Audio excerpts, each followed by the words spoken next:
So we have. Oh, you go for it. We're gonna talk over each other for a while, but then we're gonna go. Should we have the videos up so we can like watch each other? Yeah, that's a good idea. Actually, that's a good idea. All right, here. Give me half a second. Video. Okay. Hopefully Discord focuses, or not Discord. My doohickey focuses properly. Although I'm adding another step to your overly complicated setups. Maybe this is a bad idea. My webcam is not even plugged in. Fuck me and my good ideas. One second.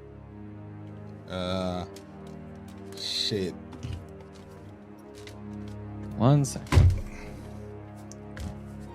Sit tight, folks. This is the part that gets cut out.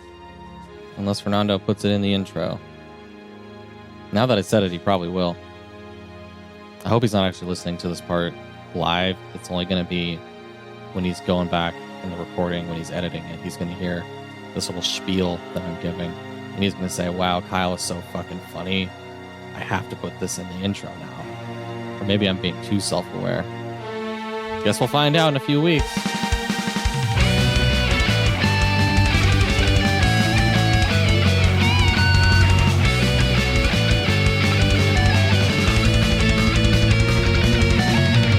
Sup Nerds, and welcome to Powerful, a power metal podcast.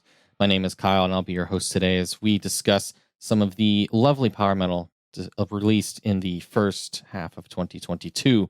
I'm joined by my friend Fernando. Hello, everyone. Our wonderful tech head and editor and beautiful Latin man, and next bassist of Love Bites. Don't do that. Don't do that. Why do you do this to me? Because it's fun. I thought we were friends. Exactly. I'm uplifting you. This is the betrayal. I cannot believe this. Oh, God. No, but believe in the me that believes in you, Darko.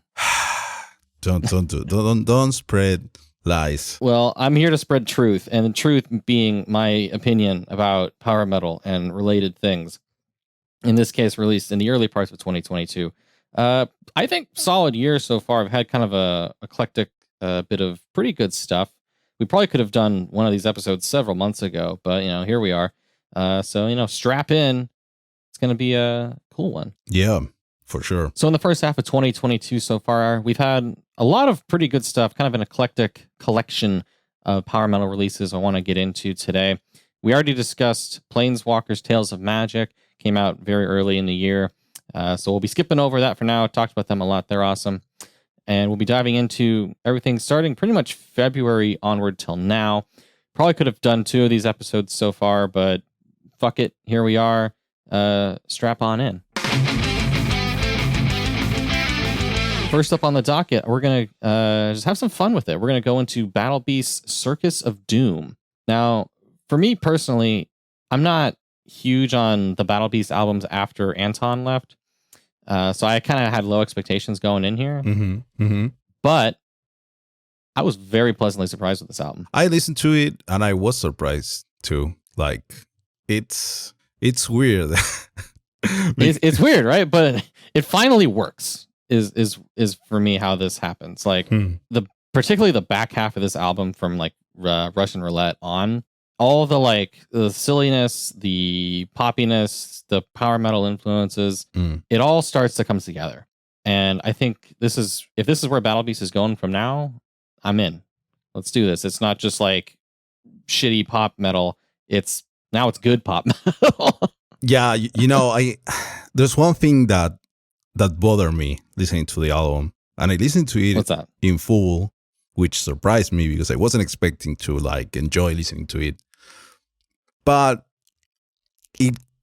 I kept thinking of other bands while listening to this album. It kept bringing me back to Annette era, the Bon Jovi thing again. The Bon Jovi thing again.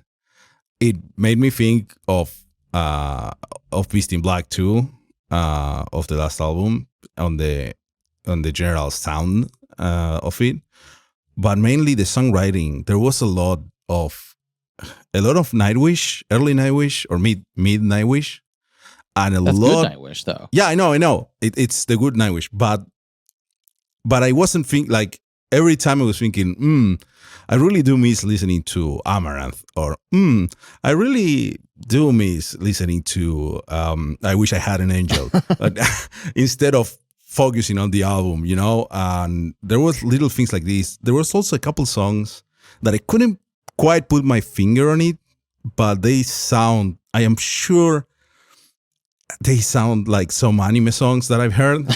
Not just openings, but like background music or incidental music for some series. But I couldn't quite figure out which ones they were, but maybe it's just the style of the songwriting. But I was consistently like going, man, I could listen to Bon Jovi right now, or I could listen to Early Nightwish or any of those. It's like an old album, or maybe it's just like it's triggering that nostalgia right now because it's like music from 10 years ago at least. This would have been huge back then. Basically, is what I'm saying. Well, I think instead of like, I guess, Nightwish, symphonic wankery, it's more of the like synthy stuff where you're really getting with Battle Beast as opposed to, I guess, Amaranth is sort of up there. Yeah, but this album has a lot of like symphonic instruments in it. It's not just synths. That surprised me too. Mm-hmm. There's a lot of a mix there. Like, it's cool. It's a cool mix. It's a cool sound, but I don't think it's very new or unique anymore. It's not, but I think it's done better here than it's been done a lot in the past. Yes, when you see bands going down this path. That's true. Yeah. Do you feel the divide between the first and back half that I do, or am I just crazy? I'm not sure if there's a huge divide between the halves, but the last three songs are kind of in their own world to me compared to the rest. They've added more songs since the release. Like Lightbringer and Tempest of Blades weren't there. They just added those in the last like month. Okay. Yeah. There's one thing. They were like bonus tracks or something. Yeah, maybe. One thing that I think maybe it's one of these things that I'm not paying attention. I don't know if there's supposed to be a theme across this album or a story or anything. Not to my knowledge. But there's two songs. I remember the first thing I heard from this album was The Road to Avalon. Because people that's the Bon Jovi one. That's the Bon Jovi one. But then Russian Roulette, that's the same thing. That's a fun one. I really like Russian Roulette. It's stupid. It's the same song. It does the dana dana dana dana dana dana dana. I feel like Russian Roulette is more like fitting into the circusy theme than Road to Avalon. But the annoying thing is that it is again the same song, the same, not just the rhythm and the chord progression, but the general outline of the melody. Like why do we keep doing the same song over and over, everyone? And now there's two of them in the same album. Two songs away. Man, it's too much. Because I was listening to it, and Russian Roulette comes in before Road to Avalon in the album. Yeah. And I was thinking, oh yeah, I remember this song, blah, blah, blah. But then no, it wasn't quite like this. And no, it's two songs that use the same Bon Jovi song. Well, okay, it's not the Bon Jovi song, but we all know it because it's You Give Love a Bad Name. That was the most popular one for most of everyone that's our age or younger. But it's too much. In general, I did enjoy it overall, though, so it's fine. The vocals are cool. Yeah, Nora sounds as good as ever here, I'd say. Yeah, I'd say Circus of Doom is the weakest song, the first one, which is why I was surprised. Like, I thought I was gonna drop out of this album just based on the first song, but yeah, it picks up. I feel like the singles for this album too, which were like the Wings of Light, Master of Illusion, Eye of the Storm, maybe. All of these, I think, were more on like their slow, more mainstream accessible side. Mm. But it's not like any of the other stuff is like hard to get into. So I don't know why there's such a hard divide there for me. Maybe I'm just crazy. Yeah, and then the songs they add later on, like Lightbringer and Tempest of Blades, also seem to be veering back in the power metal direction. Yeah. Maybe you're right there. You can even see like the fucking like Spotify numbers on here. There's a hard drop after Eye of the Storm. Nothing gets above 500,000, which, even 300,000 is still a respectable number, I guess. But Yeah, you can see like but where the tastes are versus what I like. Yeah. And it's like, apparently I'm not cool. Sorry, kids. Oh, well. Overall, it's an enjoyable album. It's nothing crazy. So if you like earlier Battle Beasts, I think that's more me than I can enjoy this other part of the album. If you like the newer stuff, you got the other part of the album. Everyone wins. Everyone wins, I guess. Yep. Circus of Doom. You're not doomed. You're not doomed. Not eternally, at least. Speaking of Eternal, wow, I didn't even plan this part. Next up, I wanted to talk about the band Eternal Ascent and their debut album, Reclamation. Eternal Ascent's a project put together by two guys, Mark Bellofato and Christian Rush. Hopefully I didn't butcher that. These guys are from New York. They've worked together on other projects before, but Eternal Ascent is their We Are Doing Power Metal project. And I was very impressed by this. The first song that came to mind for me, or first one I came across, was the Blight of Dragons, which features Kristen Starkey, who just keeps popping up every now and then these days. As she should, because she's really good. So it's good that she gets cool gigs and we get to listen to her in different songs. Yes, Dr. Starkey's very good. I am really interested in this album. They kind of cover kind of a spectrum of power metal here, mostly on the like pseudo symphonic side. I think Rhapsody probably comes across as a big influence for these guys. As well, they're talking about dragons, and there's a song based off of Lord of the Rings stuff. You'll hear them talking about checking all the boxes. boxes. Checking all the boxes. Checking all the power metal boxes. I wouldn't call this album particularly revolutionary, but it does it very, very well. I feel like you don't get it done this well very often. I'll be very excited to see where these guys go from here. I love particularly like the keyboards on songs like Being Human, for example. Some really powerful choruses. It's power metal as you know, as your dad remembers, I suppose. By your dad, I mean your 30-year-old friend. Yeah. I feel slightly identified by this comment. I'm too good for you. I got your number, man. I enjoyed most of the songs here. I really like the performances. The vocal performance is really cool, which is I say that's the main thing. The first thing that everyone fears when checking out a new band. Are the vocals good? Especially power metal. It's like, what's the vocals like, man? What we got? Yeah, but it's like it's not like the super high tenor thin sound, but it's well done. I like how it mixes with Christine's voice in Blight of the Dragons. And it's cool. It's well executed. Everything's well executed. Blight of Dragons also gets like the narrator from Twilight Force just to really double down. That's like the most like power metal song they got. Yeah, definitely. Not everything is super fast in this album, but it's good. It's good stuff. They've got a couple weird ones. Upon the Sands and My Right Hand towards the end. I feel like those were picking up on like a sort of like funkier style, with like almost like proggy with like, and also unusual lyrics. Upon the Sands, the part that always stands out to me is the "you fuck every gender" part. They are the two songs that have the explicit tag on the. Yeah, I haven't managed to find actual lyrics for these, so I have no idea what the fuck they're about. I just thought it was odd. That's for you to figure out. I have no idea what they're talking about anyway. But the eternal mystery. When we mentioned they were checking all the boxes for power metal, they have. The first track is an instrumental track. Guys, please stop doing that. It's not necessary. We skip them. We all skip them. Nobody cares. Stop. Just go to the meat of the album. You can just play the song. No one's gonna get mad. Yeah, you can start. You can actually just start, and that's fine. That's actually great. Don't give us. How else are they gonna show off the like pack of symphonic stuff that they bought? Almost 2 minutes of nothing. Just skip that, please. Don't include it, please. Jump right into the album, right into the songs. Otherwise, cool album, cool new band for everyone to go check out.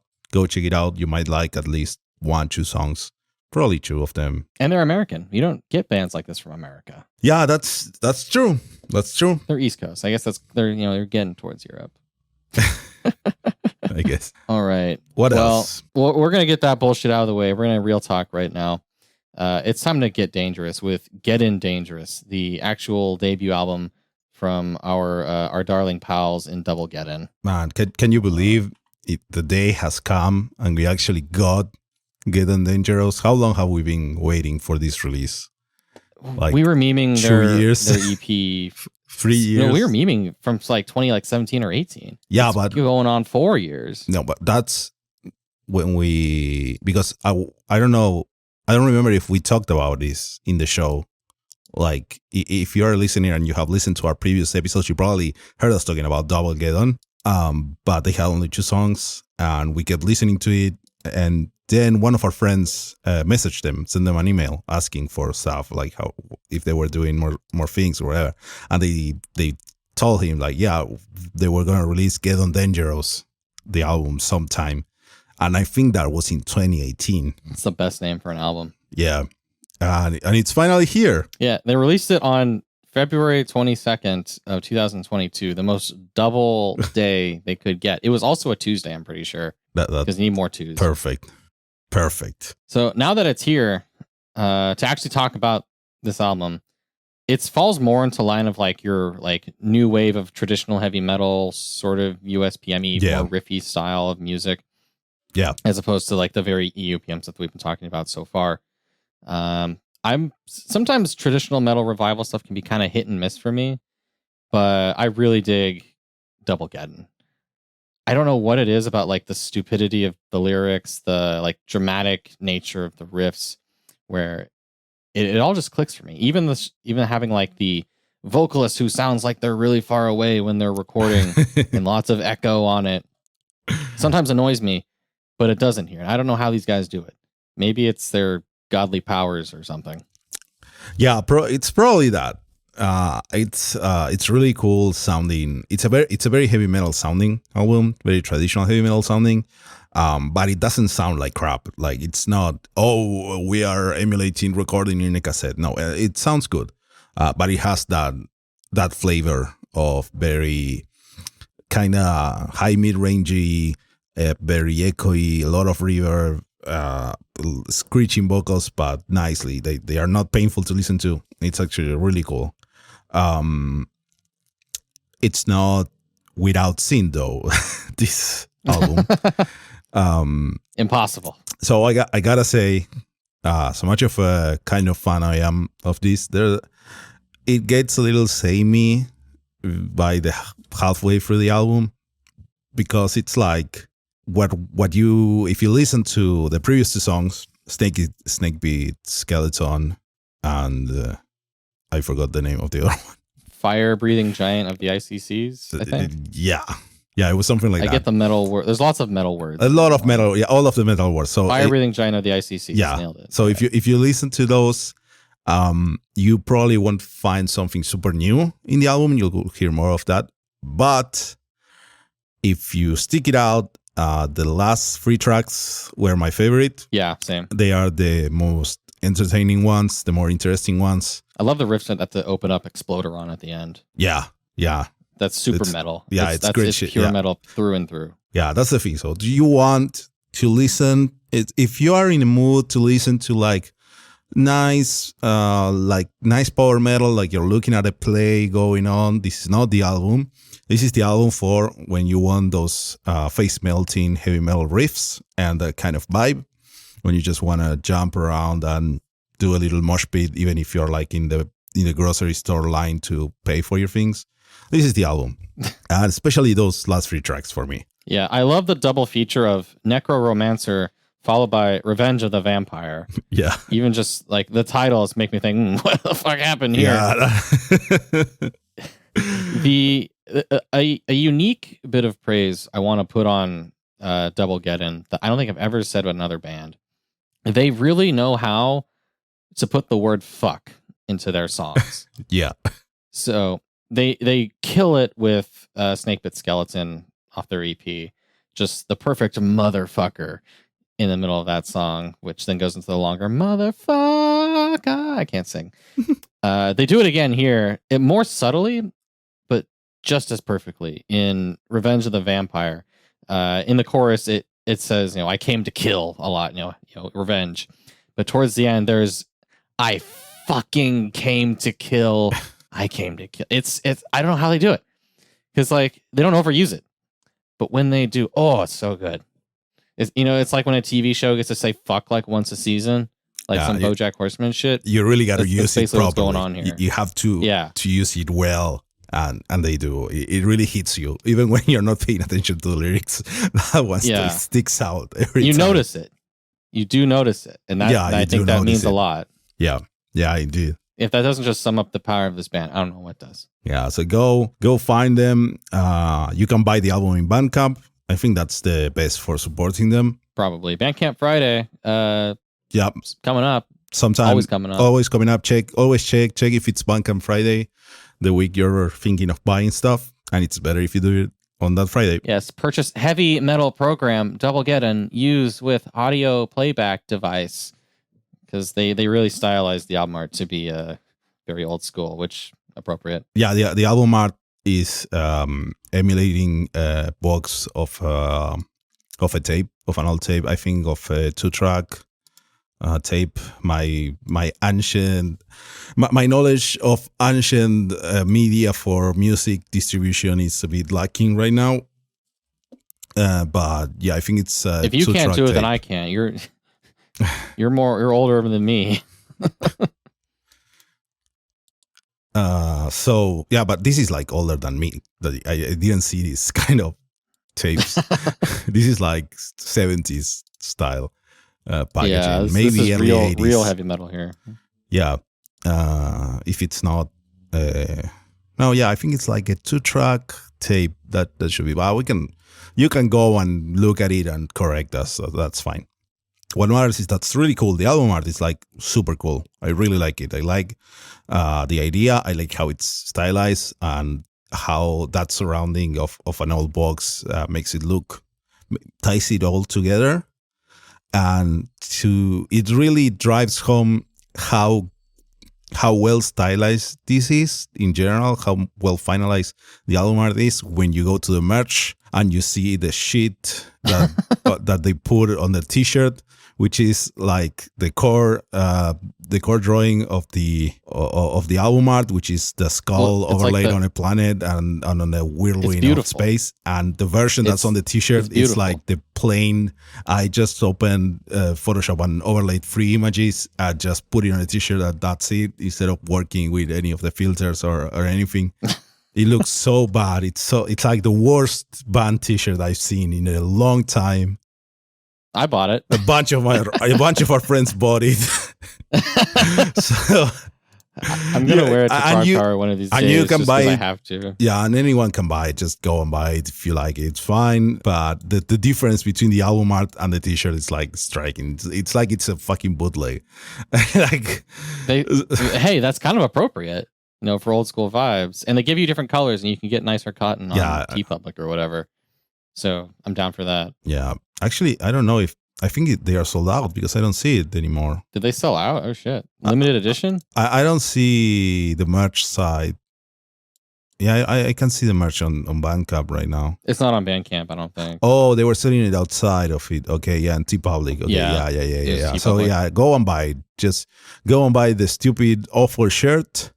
There's a less awful shirt, which is with the hands destroying a book, which is fun. The Night of the Demon cover. Yeah. I saw it on a red shirt one of our friends got. That one looked pretty cool. I guess so. Oh, they are also selling one with the album art plastered on the shirt, and that's also awful because it's just a square artwork just pasted on a black t-shirt. That's also awful. And since this is TeePublic, you can put it on anything. Oh, great. Just go shirtless. Design your own awful t-shirt. Yeah. That's more metal, I guess. Yeah, I guess. Well, go listen to Double Geddon. Do you like heavy metal? Go listen to Double Geddon. Have you never listened to anything other than pure crisp power metal? Go listen to Double Geddon. It's worth it. Yeah.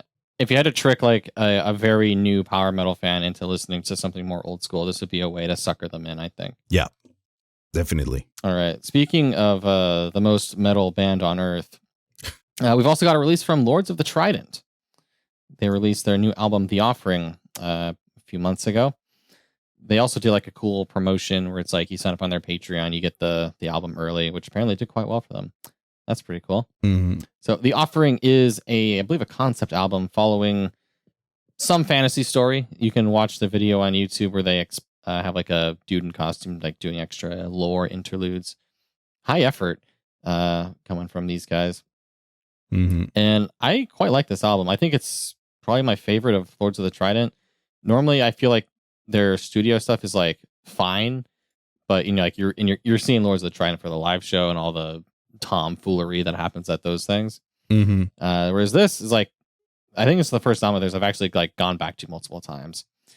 And maybe I'm crazy, but I feel like songwriting wise, they're starting to take some hints from not Lords of the Trident. They're taking some hints from Unleash the Archers. Just like all the ways they like toss in like the whoa-ohs. Having Grant for harsh vocals definitely, contributes that for part of it. But damn it works. Yeah, I think it's really cool. I've listened to it only once, to be honest, but I can hear that. I think I can say it's safe to say that it's an improvement on the previous albums in general, songwriting wise, and maybe not performance wise because they were good. I guess the vocals you can say they are better now, but they were good before too. So they had no issues there at all, and they can play for sure. We've seen a bunch of them playing live on streams or releasing live videos, and they are good. They are very good players, good performance, and I gotta say, all the videos for the songs, they are really cool. They are all different styles. They released a ton of videos for this, like absurd amount. I don't know if they got all songs, but at least like almost all of them for sure. Like 8 of them, maybe, because there's 13 songs. I don't think they did all. Yeah, it's a long boy of an album. Yeah, an hour or something. But Ty went full into each of the videos. Each video is based on a completely different idea, which is like they are just like cool video concepts. They're not necessarily related to what the song is about, which is how videos used to be done most of the time. Like, I have this song and I have this cool idea from a video standpoint. Let's put them together. Yeah, for sure. Like there's you have Charlatan, which is all shot in the dark and only illuminated by little like sparkler thingies, which is a thing that's really hard to shoot, but they pull it off in a really cool way. They have a bunch of videos with fire, and there's a lot of fire. There's fire in a power metal video? Yeah, but Please usually, tell me more. But yeah, usually, if you really think about it, there's not a lot of power metal videos that use actual fire because it's like hard to do and expensive and dangerous. It's dangerous and expensive. Yeah, and Ty just pulled it off. They have the cool, super prog looking video with the projector. Like everyone. The projections was cool. Yeah, it's weird, but it's cool. Everyone wearing a gimp suit in all white. All against a white backdrop, and there's a projection of the actual video they filmed, and it's projected onto themselves, and they are moving to the performance. It's so out there as a video, and the song is not like crazy prog or anything, but the video, it sounds like a very prog video, but it's not a prog song. It's like the kind of video that I would expect to go with something like out of King Gizzard or something like that. Super weird, out there concept. That's for The Power of Evil. This is just all super cool stuff, and it's great that they do all of this on top of just releasing an album, and this on top of doing their festival and hosting people when they're on tour and doing a bunch of live streams and helping with other people's live streams, helping with other festivals' live streams. These guys are doing a lot for the power metal and melodic metal scene in general in North America, which is great. Yeah, I don't know how they do it. Tickets for Mad with Power 5 are on sale now, I believe, to the public. Get it before they sell out. Go for it. If you're near, go for it. I'll be there. Kyle will be there. Fernando's not going to be there. I'm not going to be there. It's too far away from me, but you can go hang with Kyle. I hear Rav from Ravenous is going to be there. He's pretty cool. If you show up there, find Kyle and tell him, hey, Kyle, I'm here because I listened to you on the Poweful episode 45 telling me to go. He will probably give you, I don't know, candy. I'll buy you a drink, probably. No, no, that's too expensive.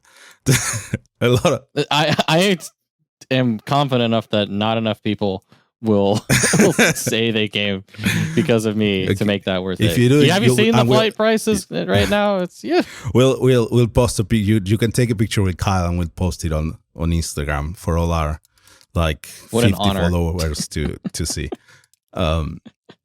Be a winner. Be a winner. Listen to the album.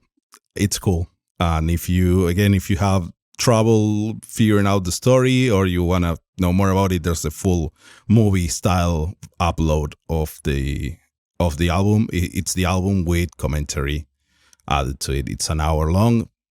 It's on the Lords of the Trident YouTube channel, which kind of makes us not having the chance to do a lore episode. So no, we don't need to. We don't need to. It's already there, taking us out of our jobs. Saves us the trouble, right? Saves us the trouble. Yeah, true. Yeah, because they've got like fancy like drawings and shit in their video and like lyrics and stuff. So you don't need no couple of jackasses that talk about power metal on the internet. True. We are becoming a species in danger of extinction right now. Yeah, maybe it's time we have an evolution, if you know what I'm saying. Oh, yes, I do know what you're saying. Are you saying we should go play some Mahjong along with Unlucky Morpheus, who just released their album Evolution a couple months ago here?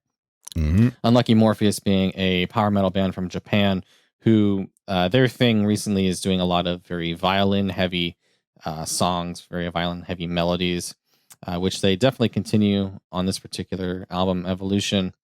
What do you think about this boy here, Fernando? So there's a couple songs in this album that we've listened to previously that they released before. Yes. Like M Anthem and M Revolution, which were the main Mahjong songs. Kind of going along with Top of the M from the last album. Yeah, exactly. I like it mostly because, well, I enjoy Unlucky Morpheus sound. Mm-hmm. I did feel, though, that it was a bit draining, mostly because the one thing that the Japanese music industry still does that really annoys me is that they still do these super compressed, super loud masters, no matter the genre. And the power metal bands are a victim of this. And listening to this album in full, it was very draining to me. For me, it's a short album. Yeah, but still, it's 10 songs. It's like, how long is it in time? 35 It's minutes, like I think. something like that. Because there's a couple like interludes only. But it's something that really annoys me because I want to enjoy it. I want to listen to it, but I cannot listen to like more than 2 or 3 songs at a time. This was true of the previous albums too, but in this one, I gotta say, the songs that I most liked were the ones that we had heard before. Yeah, same. The 2M songs I think are definitely the best for me. It's where everything really comes together the most. It's got the most fun melodies, the strongest chorus, whole 9 yards there. Yeah, and it's about Mahjong, so fuck it. I don't understand anything about Mahjong, and I don't understand the lyrics. I know they have like this big it's like this big collaboration, but I didn't understand anything on the website. I'm sorry. You can go if you like Mahjong and power metal, go check it out. Maybe there's something worth looking into. Maybe the lyrics are cool for Mahjong players or anyone that knows about it, or someone that, I don't know, plays too much Yakuza and learn to play Mahjong or something. That's the part of Yakuza I always skip. I don't fuck with that.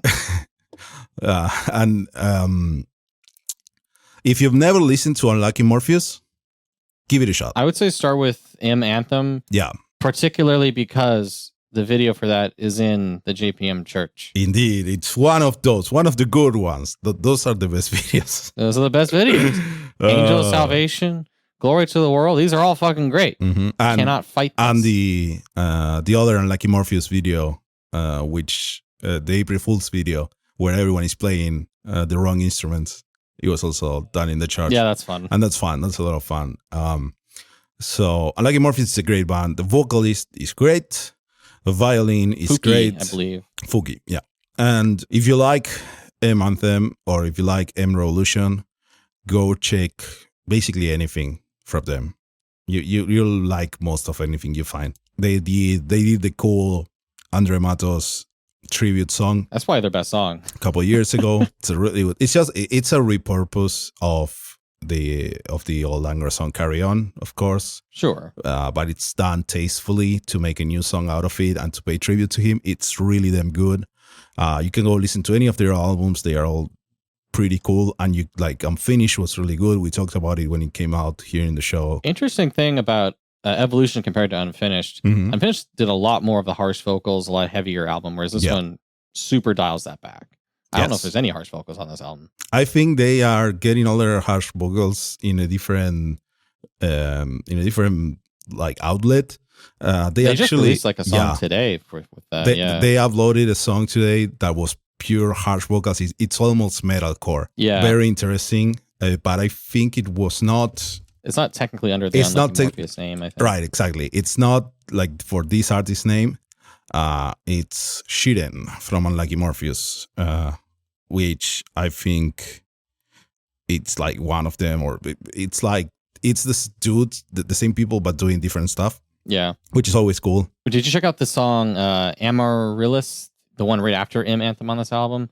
It felt super anime OP-ish to me. Well, yeah, like compared to all the other songs in this album. Yeah, maybe compared to the other songs, it's the most Japanesey one.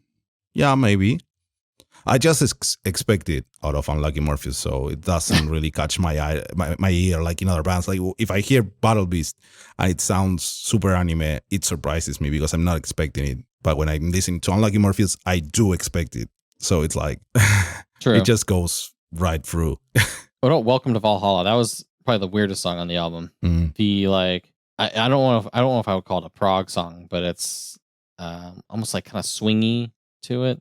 That's the word I'm looking for. Yeah, that's probably it. You can really appreciate the violin on Welcome to Valhalla with the like.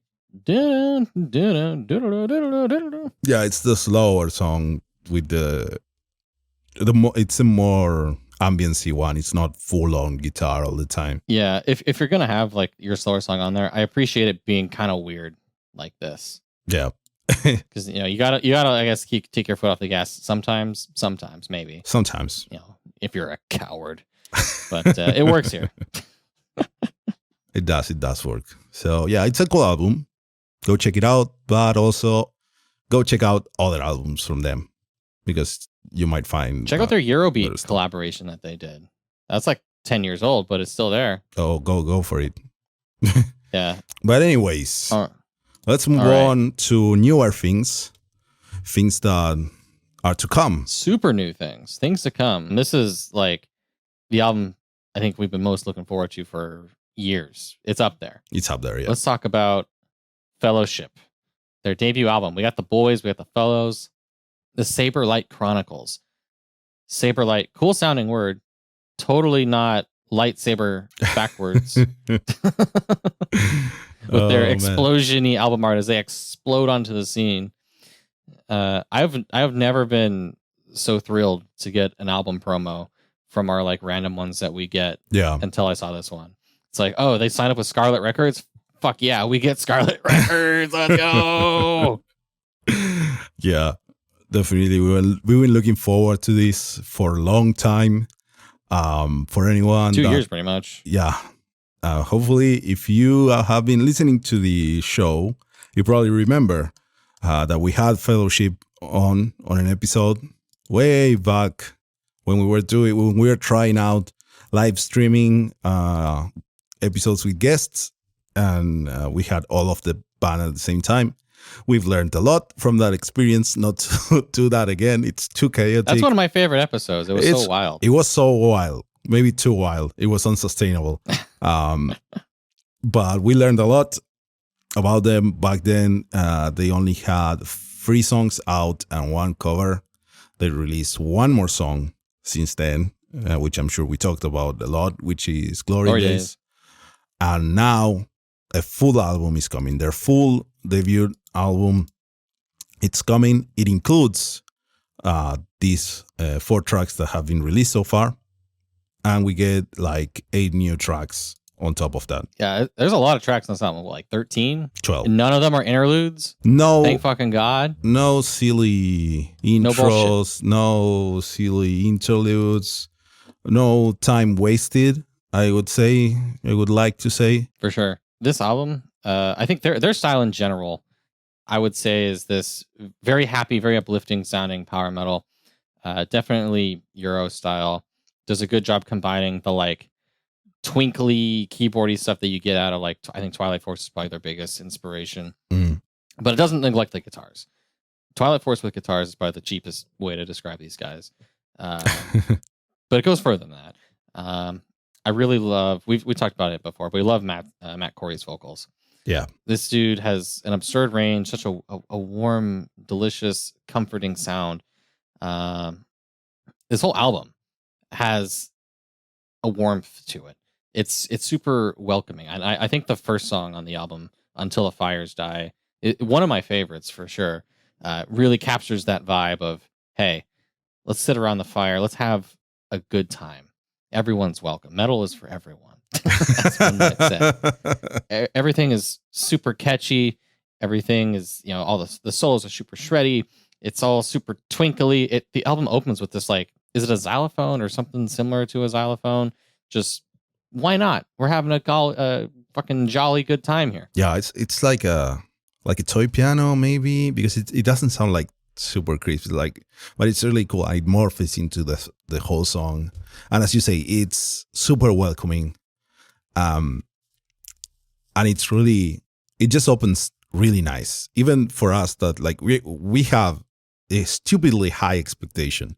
Because we've been listening to the 4 songs on repeat for forever. We're like really big fans, and that puts this album like. There were some people that I was seeing in the power metal subreddit that were talking like, what is this band that everyone is saying the album is great and it's not even out, and then people like going, the hype is gonna kill this, and like that's the thing. Everyone's afraid this is gonna be overhyped. Yeah, because it's been a long time. Doing an album is hard, and the guys had some hard times pulling all this off, but finally it's done. It's gonna come out on July 15th, 2022. And man, these 12 tracks, I gotta admit that my favorite song is still Glory Days. I think that's the best song on the whole album. I have a hard time kind of like combining all the songs that we know before. Because like I know those songs and I love them, so I've most of my like mental attention has been focusing on the new songs. So like I think I obviously I love Glory Days and Glint. Those are still obviously absolute bangers. I'm not so big on Hearts on the Hill and Hours of Wintertime. They're not bad. I just think they're less my style, and I think they kind of contrast with the other songs in the album quite a bit. Maybe being older, and they've kind of decided to move on from that a bit since then. I think I've had the chorus for Until the Fires Die stuck in my head pretty much since we got this album, like a week ago or whatever. I also super love Oak and Ash. Oak and Ash. Which Oak and Ash is it's up there for me with Glory Days. That song rips so hard. Like, it's one of the more guitar heavy tracks on the album. I think it's written by their guitarist. I believe that's a Sam track.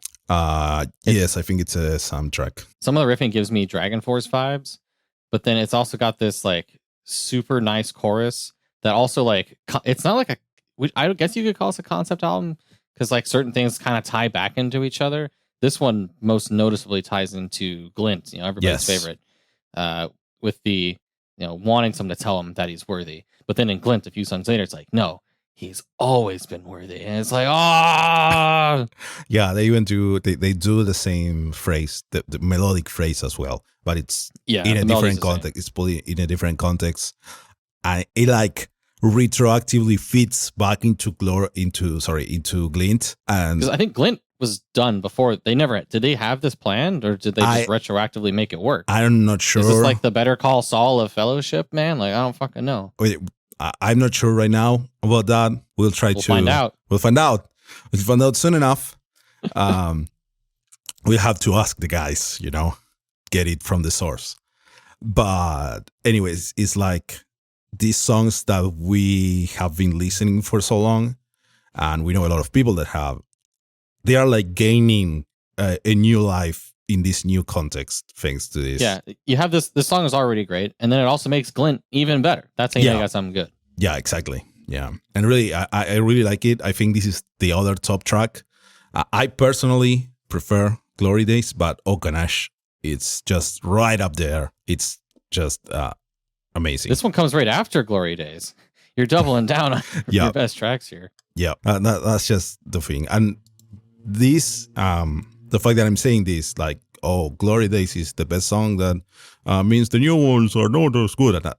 They are all very good songs. Like, new songs are definitely good. This album has the quality. It delivers the goods. People are afraid it's not going to live up to the hype. Oh, Fellowship, maybe a one-hit wonder with Glint. Fuck that. No, this album, to me, lives up to the hype.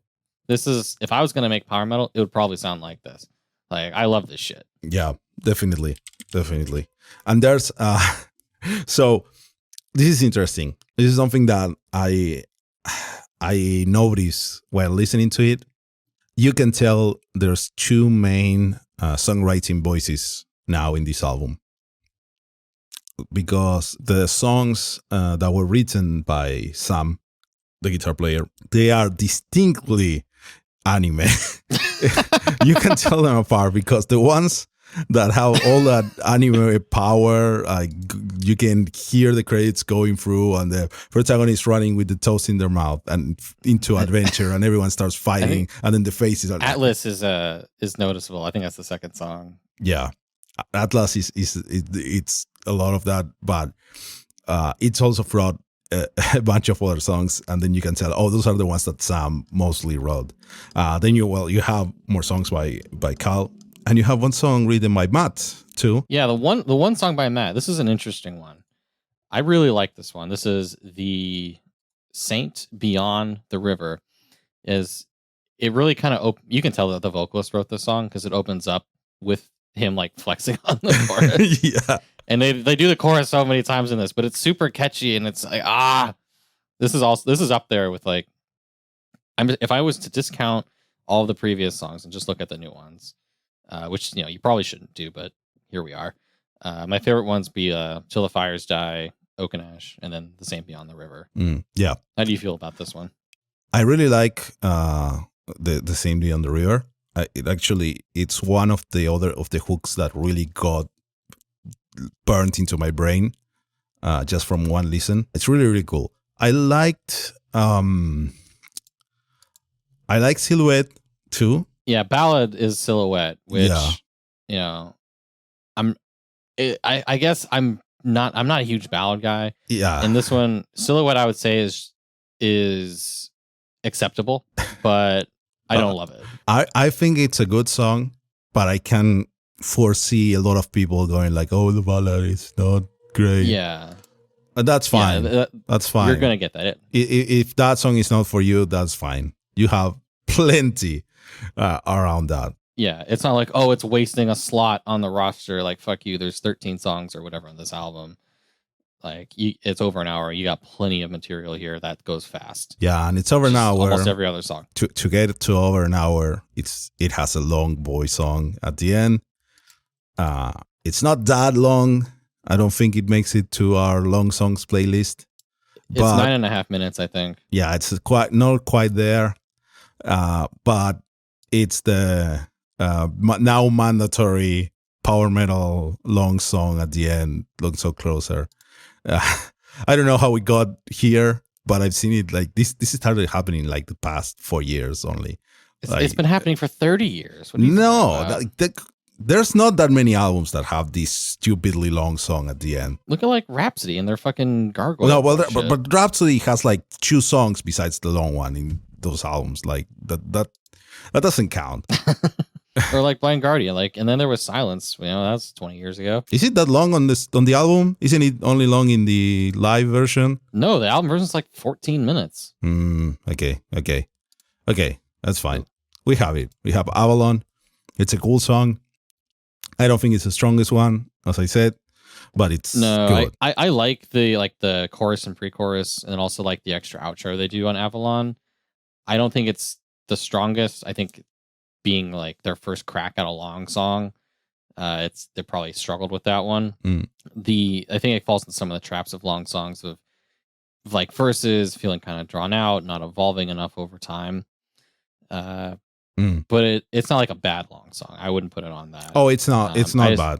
It's not bad. I just don't think it's going to be anyone's like favorite long songs. Like it's not going to be up there with like the legends of the genre. But obviously that's a high bar. Yeah, that's too high of a bar. Yeah, and you're not going to skip this song. It's still a very nice song. It's just with how strong everything else on this goddamn album is. Yeah.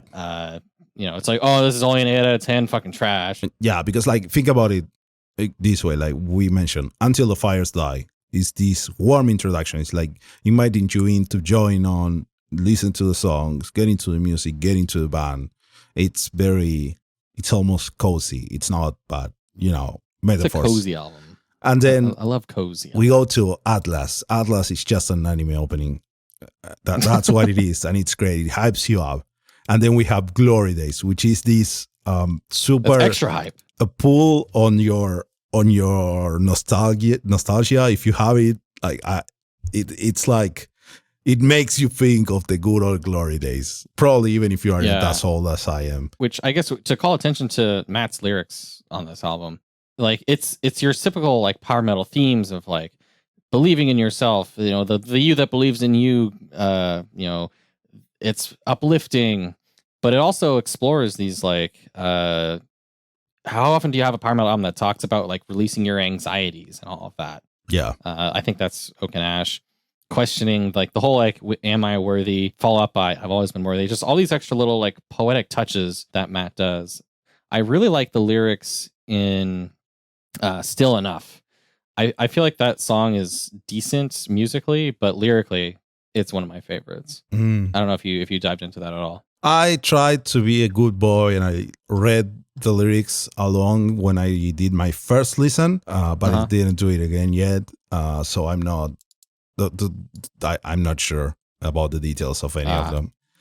Sorry. They get real cute with it, like heir inherit, no more merit. Look at all these rhymes and shit they're doing in here. I love it. Yeah. And then the more uplifting part, to wear upon itself the trust that it is still enough. I'm still enough. Makes me feel good. Damn you, Matt. Yeah, and I think, and Matt has talked about this, he really wants to advocate for good mental health, for feeling good with oneself, not just going on the silly adventure, but making that silly adventure be meaningful for one to feel better about themselves. And that's really cool. And the music is bangers. It's just pure bangers all the time, and it sounds great. The mix is great.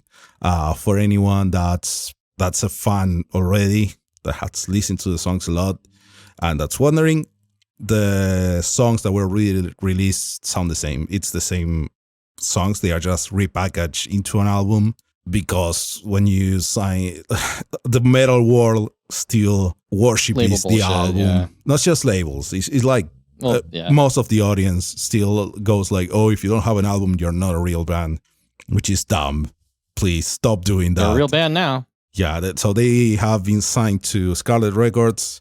When you listen to this episode, you might want to go look for the songs that we keep saying that were released. They are not on streaming services at the time of the recording and release of this episode. They've been taken down until the full album comes out, so that they get properly packaged into the album on all the streaming services, and that just to make everything easier for the label. It's kind of dumb, but I think in the long run it will be cleaner and easier because it's be like, yo, listen to Fellowship. What do I listen to? You listen to the album, and it's got everything.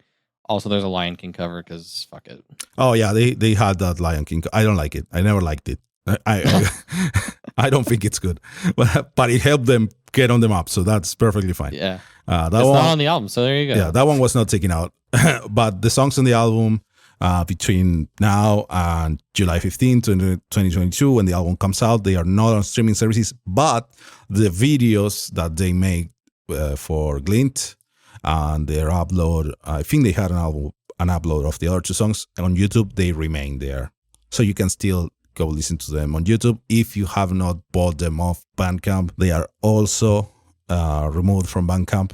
That's just how it is when you make, like, you have to sign to a deal for someone else to distribute your album. You have to take your distribution out and let them handle it. But it's like just a few months. But it's not. There's going to be more singles before, like proper singles before the album too, which I don't think they've said what they're going to be. More videos. Hopefully, it's some of the songs we've talked about. But their videos are cool. So the videos, go look at the Glint video is stupidly good because Matt is a cinematographer. So it's done to the highest level. It's really, really great. They choked on smoke bombs for our entertainment. Yeah. So July 15th, this album comes out. This is like top recommendation. Believe the hype. Album of the year. Album of the year. So far. Yeah. Power metal album of the year. Just that's how it is. Sorry, everyone. There are right you tried now, your best. You did your best. The only thing, like, I don't want to say it, but it's like, even when the Blind Guardian album comes out this year, I want to have Blind Guardian in one category and Fellowship in another, so they can still be the album of the year. Like old blood, new blood. Yeah. Go listen to it. This is a high recommendation. Go listen to Glint on YouTube if you have never, or maybe wait for the album. That's fine. But when it comes out, you go and listen to it and then buy it because it's gonna blow you away. If you like power metal, if you like the twinkly stuff, if you like the riffing, if you like the solos, if you like the anime openings, if you like great vocal performances, and I mean stupidly great vocal performances and arrangements and basically, I don't know, good music. Just go for it. Yeah, exactly. Like, obviously, our little community has hyped up this a lot, and there's going to be assholes out there who are like, "Oh, dude, there's no way it lives up to the hype." I don't see how people could be disappointed with this. Like, yeah, me neither. It's fucking good, dude. I know people are because it's the internet, but fuck, dude.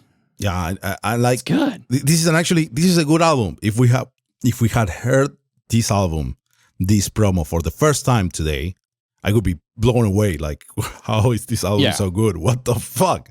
Yeah, I would be like so confused and so happy. Yeah, if I just heard this with no preamble. Yeah, definitely. And this will be the thing for a lot of people. I would say that it's likely that anyone that's listening to the show already knows about Fellowship. But for the wider world, for the wider audience, this album release by this label is gonna be their first introduction to them. It's like, this is a new band. This is their first thing they release for a lot of people. It's gonna be like, oh, this is a debut album. They've never done something before. So think about that when you share it with people, when you talk about it with people. For a lot of people, it's gonna be the first introduction, and I'd say, do a good sell. Convince everyone. There's so many songs you could like show them as their first one. Like, you could just go for Glint, Glory Days, banger. You could just play the album and you start with Till the Fires Die, also banger. Like, you can't go wrong. You can't go wrong. This is great, and I am grateful that we could experience this growth from little singles to an album for this band. Because usually, I don't know, it feels like a cool thing to be near, to be near to. Like, we saw these guys, we had them on the show because we liked Glint, and then we did this whole interview, and then they started playing some shows, getting more fans. They did Bloodstock, and I think they were going to do War Horns, but then got COVID or something. Yeah, it was messy. But now we've seen we've seen them giving updates on when the album was going to be done and how they were working it. We should also mention that the album is going to have an accompanying novel, a little novel. It's a short story written by Matt, and the album relates to it. So you could say, like, usually we have bands that do songs about books. You could say that this album has all the songs are about this little book that they wrote. Yeah, each song is a chapter, I think. Yeah, so if you like reading, if you like novels, if you really care about the stories, maybe look forward to that. Or maybe not. Maybe you don't care. You don't give a fuck. That's fine. Don't pay attention to it. Just listen to the album because it's great. Indeed. I don't know how else I can say how good this is. So we've said this a lot. Yeah. Hopefully the fucking point has gotten through. Yeah, I think that's fine, and we should move on. All right, we will move on. We will move on. I've just finished listening to Glory Days, so good timing. So we've discussed a lot of power metal that's out or coming out. I wanted to touch on a few of the less power metal-y things that has really caught my attention. I've gone back to this year. First up being the album Halo by the band Amorphis. Amorphis has been around for a very long time. They do a lot of proggy, mellow, deathy type of stuff. If you're into prog or power metal and you're okay with harsh vocals, you'll definitely want to fuck with Amorphis, as they're just absolutely excellent. They keep that going with this album Halo. Best thing called Halo to be released this year. Quote me on that. That show was not good, right? It was frustrating. I'll say that. It's one of those shows that flirts with being good every now and then, and every now and then there's like a nice detail. Every now and then there's a good scene, and then it's just like, we're gonna take your hope and we're gonna crush it. That sucks. But as a big Halo fan, I'm happy to have this album called Halo that probably has nothing to do with Spartans in space shooting aliens with their e-girls, but indeed we have a wonderful Melodeath album that I think really captures a variety of styles here. You've got Amorphis does such a good job balancing, I think, clean and harsh, melodic and catchy, but also like weirdly proggy at the same time, sorts of styles. This is, for whatever reason, this album, I think it came out around the same time as the Battle Beast album, and this is another one where I'm like, wow, the back half of these songs are just kind of resonated with me more than all the other ones. And I just love to go back to this album. I can't really sing its praises high enough there. Cool. Did you mess with Amorphis much? Not really. I can't say it's my thing. I haven't listened too much. I have not listened to this album for sure. Yeah, I'm not really sure if it's a you kind of thing. This album does not remind me of anime openings. That's fine. It's just that, I don't know, I've listened to some Amorphis here and there because you and the rest of the guys always share stuff. But I have not like seek it out. I have not checked the album. So this is you are selling it to me right now in this section. Yeah, because you're like a musician's musician, right? You can appreciate the artistry there, right? Yeah, I guess. I don't know if I think you'd be into at least, maybe not all this, but at least something on here. You would find a song. I'll try to check it out. I try to check it out. It's a little long, It's, prog, but it's not unreasonable. Most songs are in like the 4 to 5 minutes. Yeah, that's fine. That's fine. Would you recommend this to people in general? Like who is this album for? I'd say just fans for the more out there style of metal. Like I said, it's a mixture of harsh and clean vocals, probably more on the harsh side. But it's not just all pure brutal riffing. It's highly melodic. It messes with the time signatures, the different instrumentation, while also coming back into that metal bass, whenever it needs it. Cool. Cool. It's one of those where it's just like, if you like metal, this is a good way of kind of showing the breadth of what it can be. Nice. Very nice. What else do we have? So we're gonna go from that like artsy fartsy style into a real just kick you in the face and take your shit kind of metal. We're going to talk about Pillaging Villagers.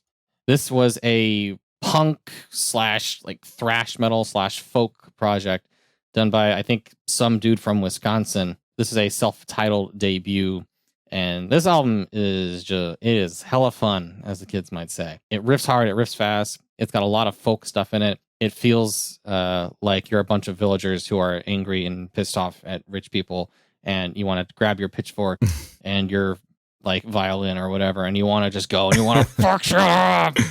Like, nice. It's like an angry album, but like a fun kind of angry, I guess. I think they kind of say it themselves quite well in their Bandcamp here.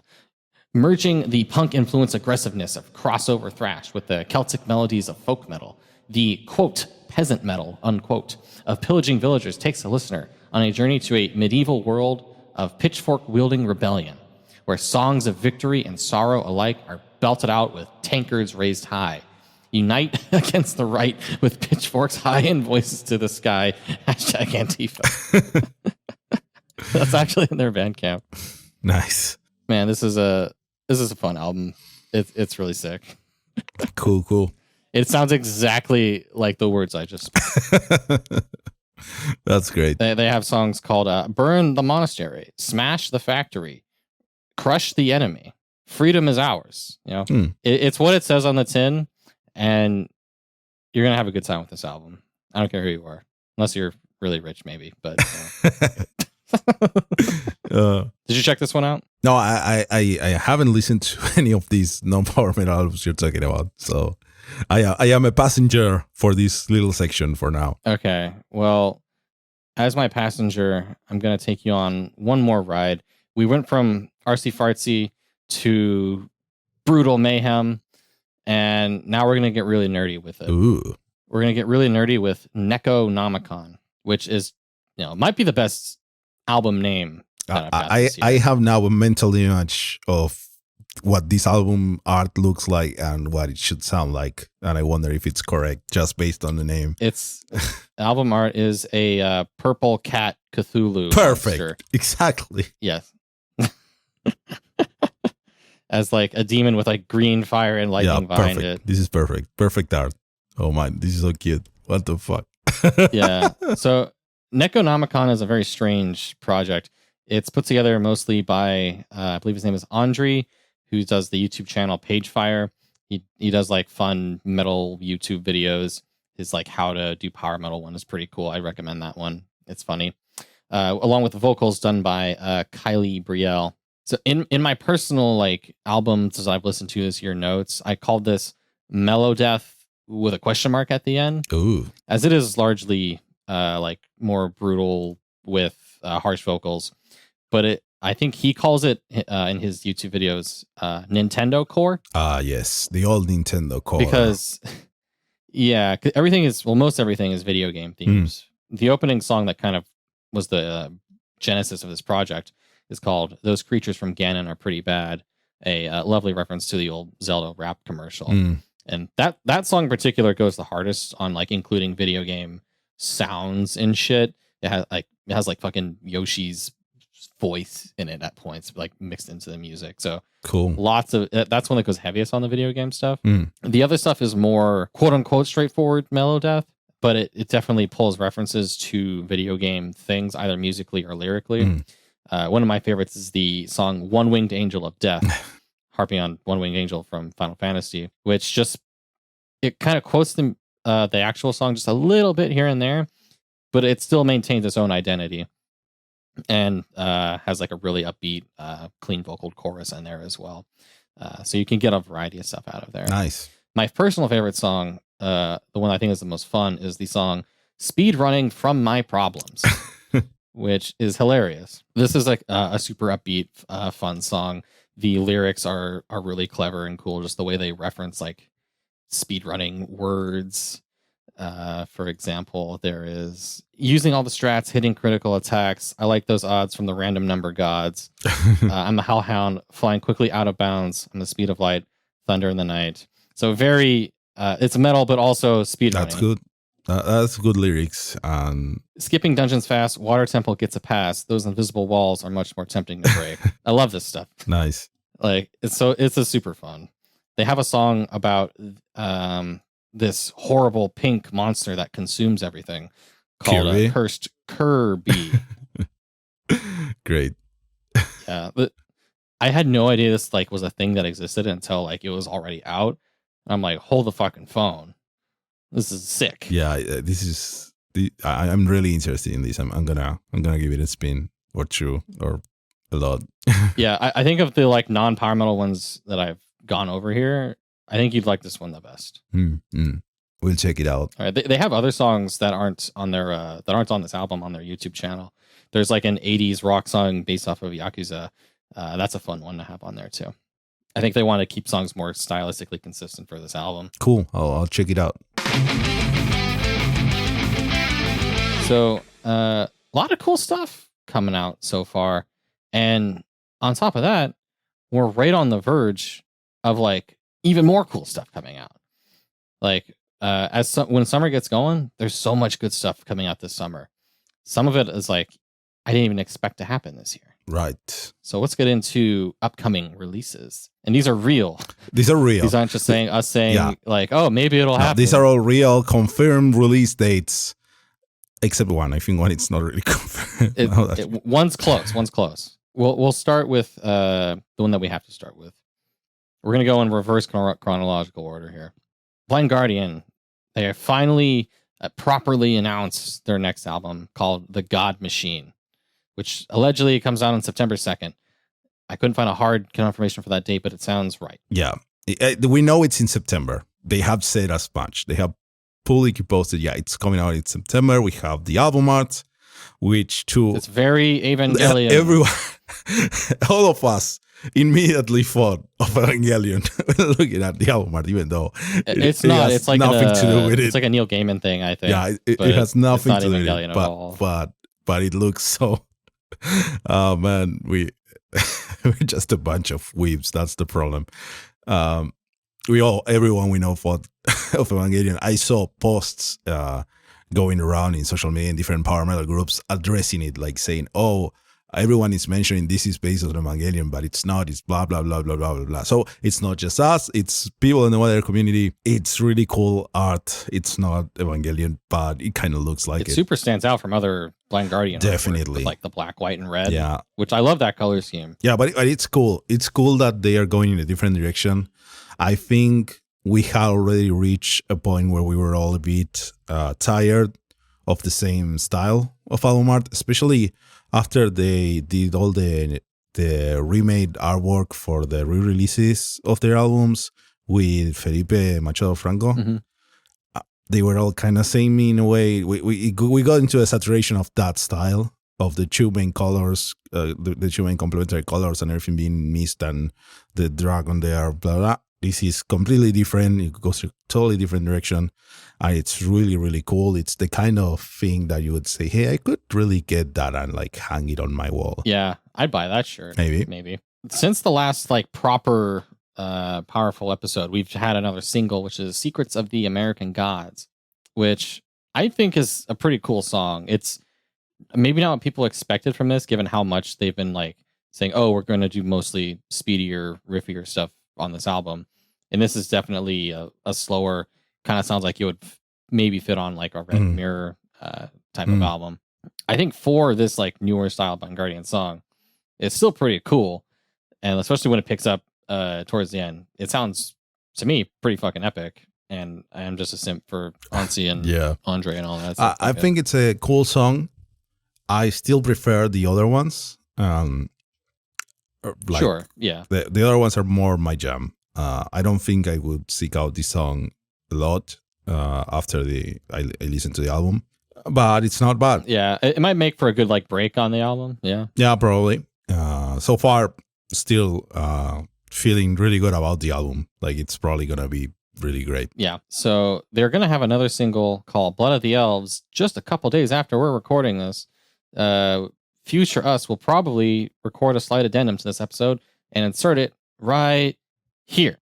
wow, here we are in the future, Fernando. Wow, it's this glorious future known as May 27th, 2022, where we now have the next Blind Guardian single, which is Blood of the Elves.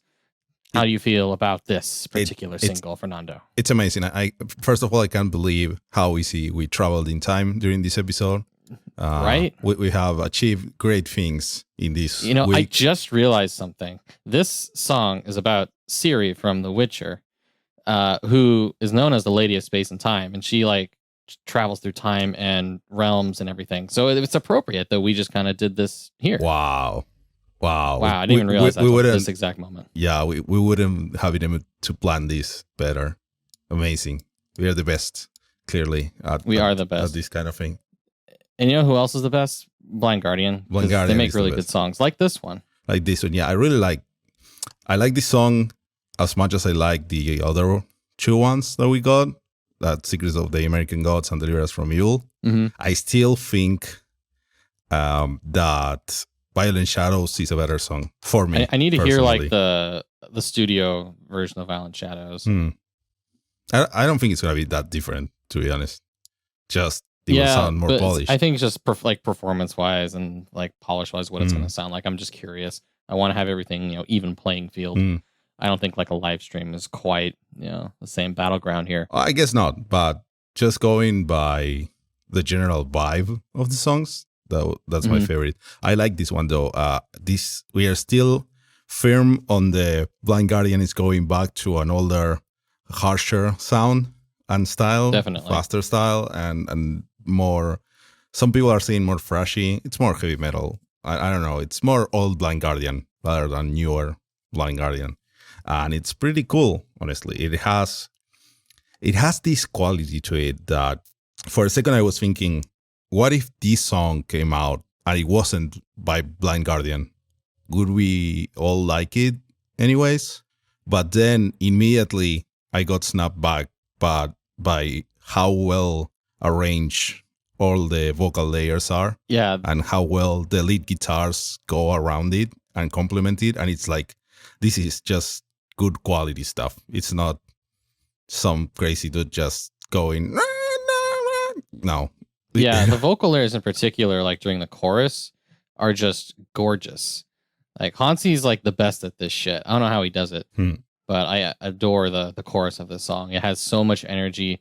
The back and forth of the choral bullshit that Hansi's doing is amazing. Yeah, I can understand a lot of people that might think, hey, you can tell that Hansi is not a 20-year-old screaming, and that everything is a bit more careful in a way. But I really like the resulting tone from all the layers. Because you can say this is not super up front and center with the vocals. It's the vocals are another set of instruments in the arrangement in general. Without one clear voice all the time, all throughout the song, going in the middle, pay attention to me. Which I know for some people might feel it's not it's not like a traditional heavy metal or metal vocalist just going up front and giving that energy that everyone likes. No, he doesn't go for the big yells he might on a younger album. He still has the harsher stuff, especially in there's a lot of kind of in the middle of the song. Definitely, where it gets into this almost darker, harsh style. Yeah, but it's this style that it's more.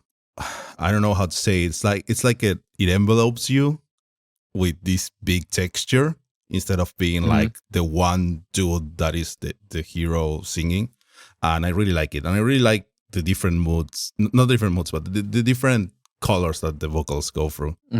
And I know I'm talking a lot about the vocals, but that's the part that really catches me about this and the previous songs too. For sure. Because while the instrument, the guitars and the drums, maybe the drums not so much, but the guitars and the general arrangement and the general writing of the songs, it's this is old school Blind Guardian.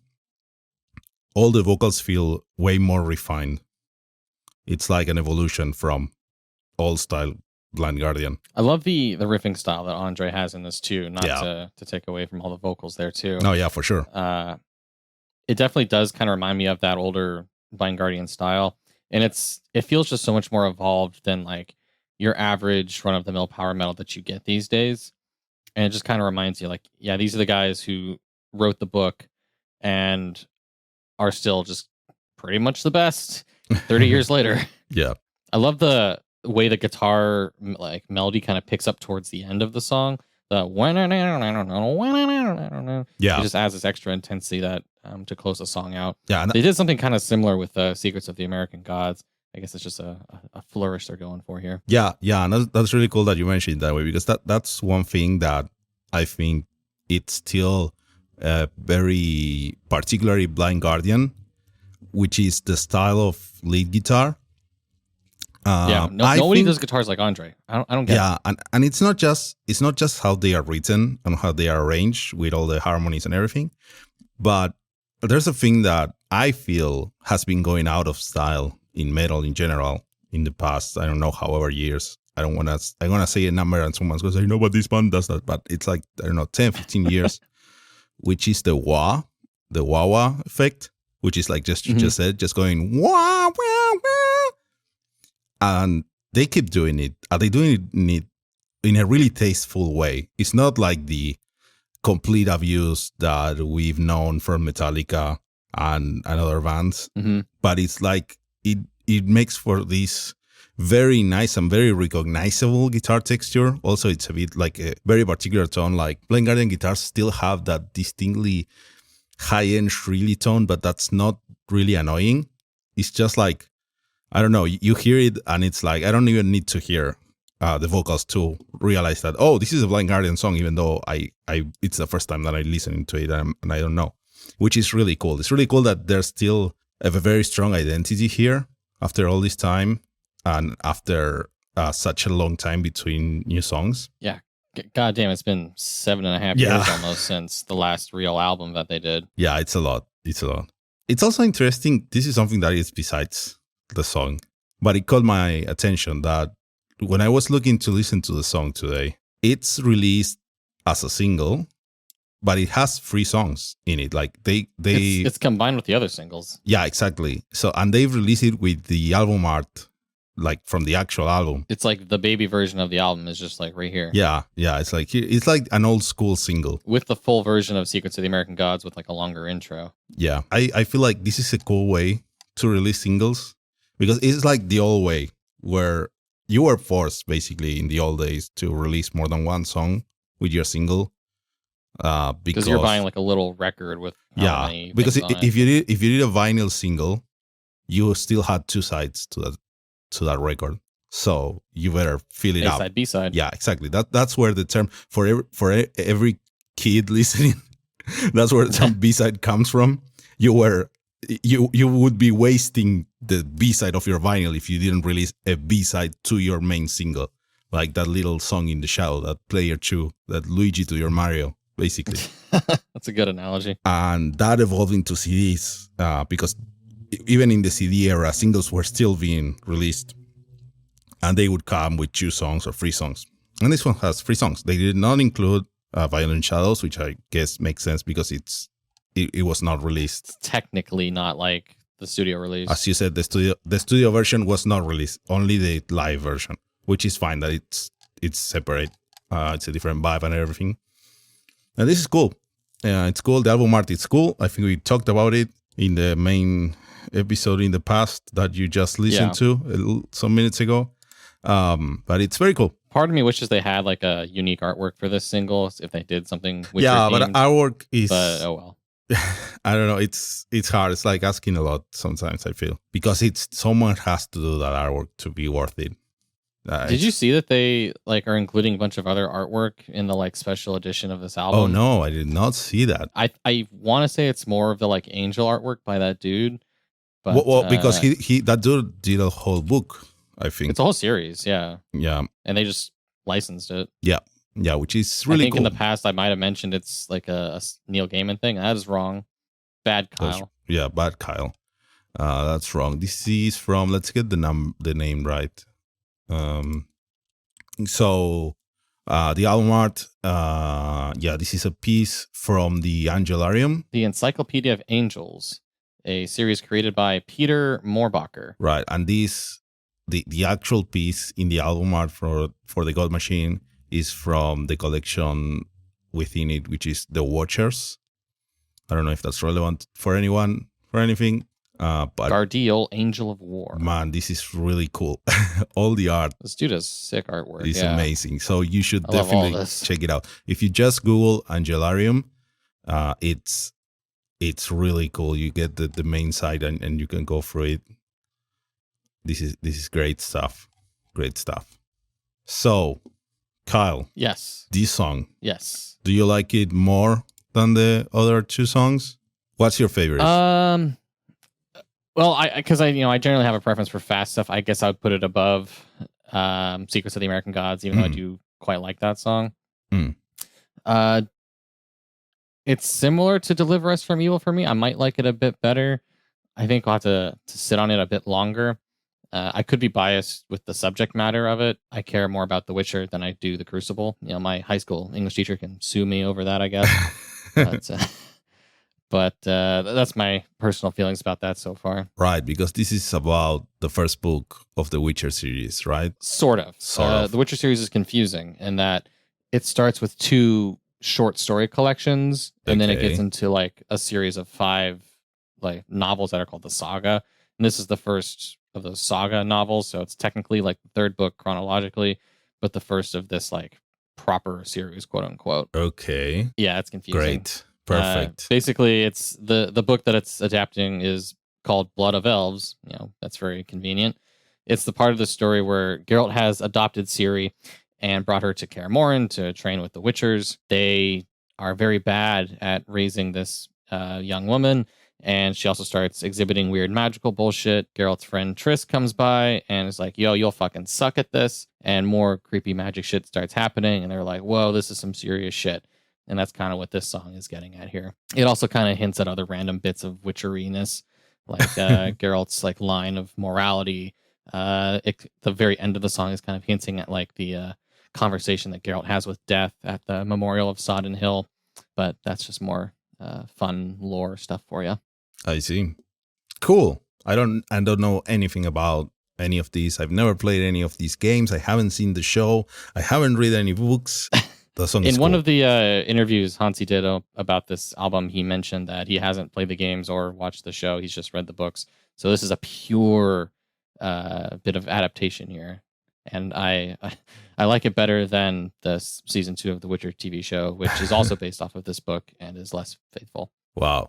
Amazing. You hear that here, guys. The song is better than the second season of the show. Exactly. Best adaptation, 10 out of 10 for all the book readers. That's great. Hansi does his homework. He's good at this shit. Yeah, and he clearly has been doing it for a long time, quite successfully. So it's like, I think we can all...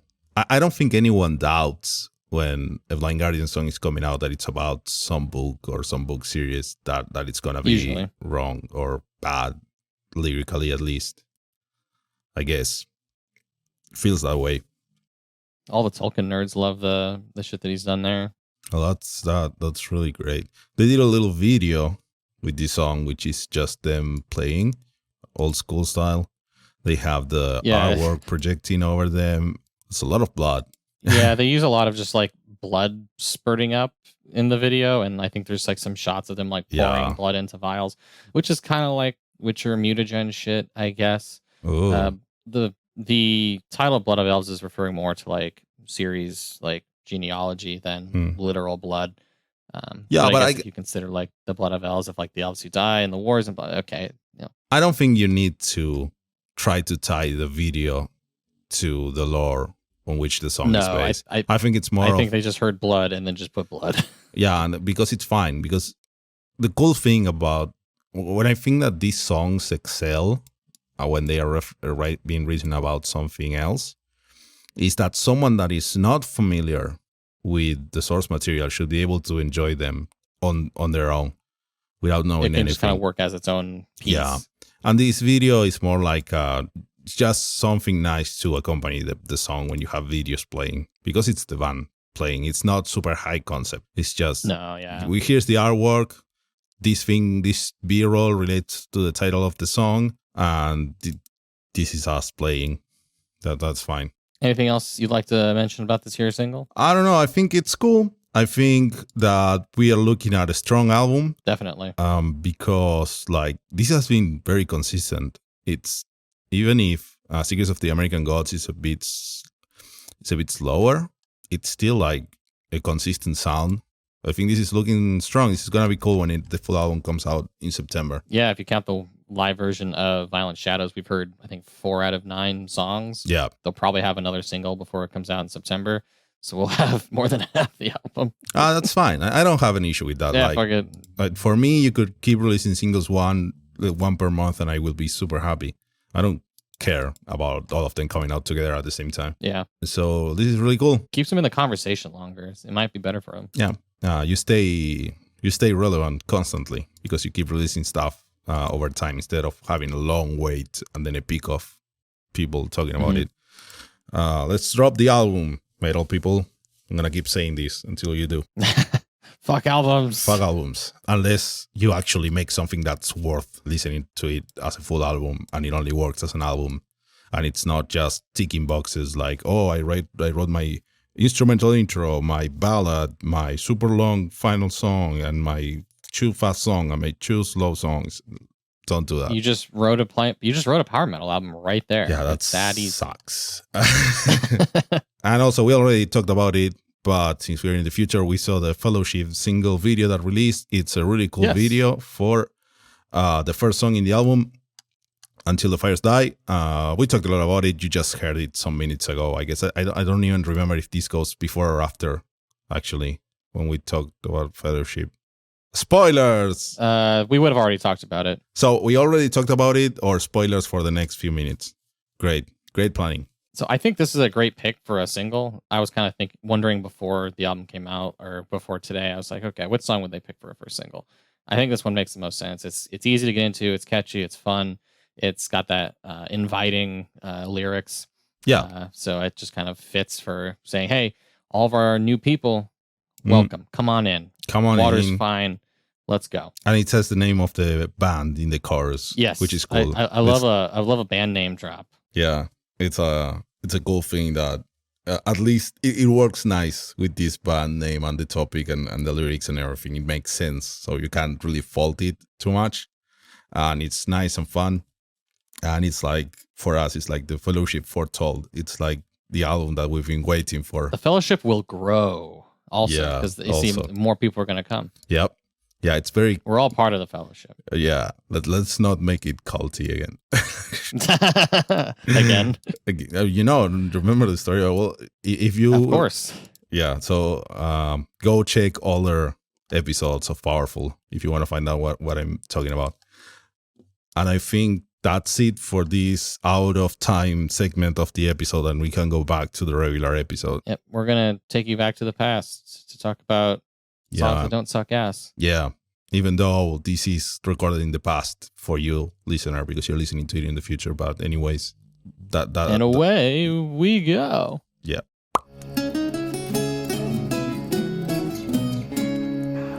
Wow, what a great discussion that we just had in the future. Thanks, us. What else do we have? So, Avantasia, right? Avantasia has released a single for their new album. Their new album is called A Paranormal Evening with the Moonflower Society, which is like, come on, Toby, God what? To be a salmon. He can't be stopped. And I don't know. The single is called The Wicked Rule the Night. It features Ralph Shippers. Yes. And it's fine. It's one of the faster, heavier songs. Avantasia can kind of have a variety of styles. I think this is sick.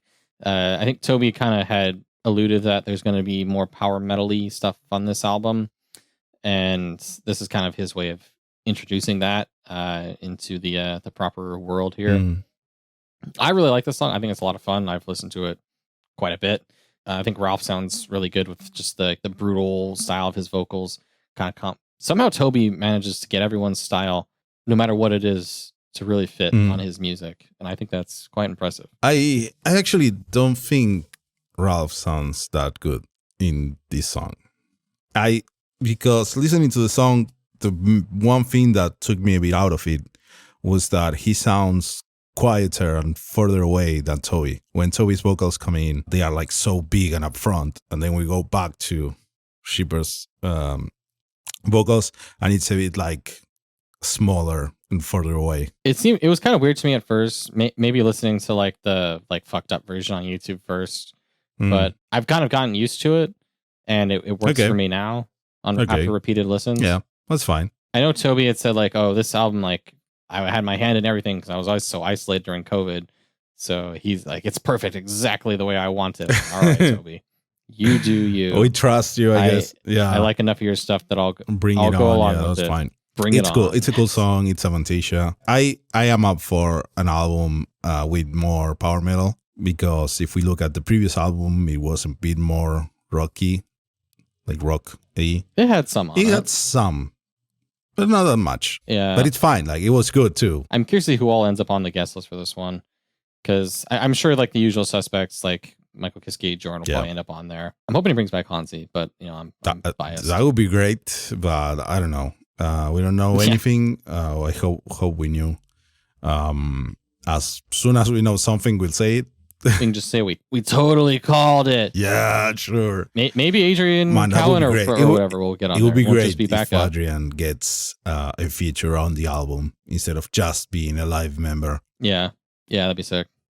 So, A Paranormal Evening with the Moonflower Society. They haven't given a hard release date. They just said autumn. So probably like August, September is probably what I'm guessing around there. Yeah, probably September, honestly.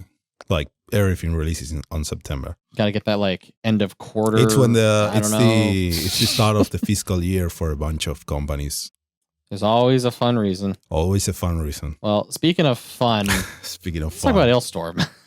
So why do we even speak about Alestorm? I don't know, but power metal and Alestorm are so connected somehow. I'll never understand it. There's sometimes power metal. No, like, they're not. Their first album mostly was. It's catchy and it has guitars. That means it's power metal. Yeah, I know.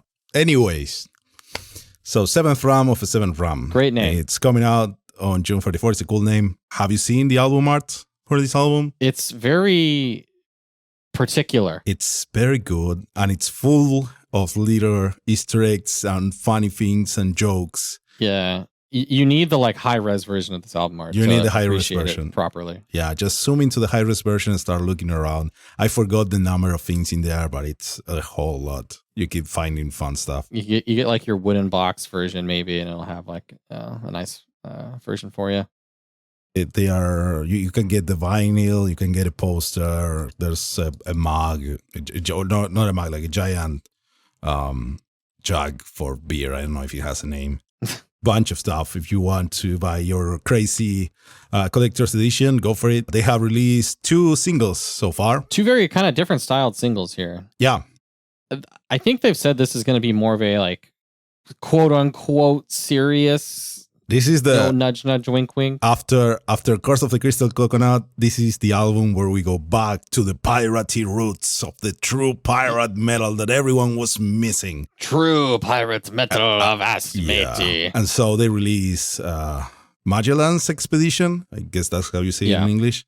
And Magellan's Expedition. That's a taste of the true pirate metal experience of the album. I think it's the most of that style. It sounds like it would belong on like Captain Morgan's Revenge. This is what I really like from Alestorm.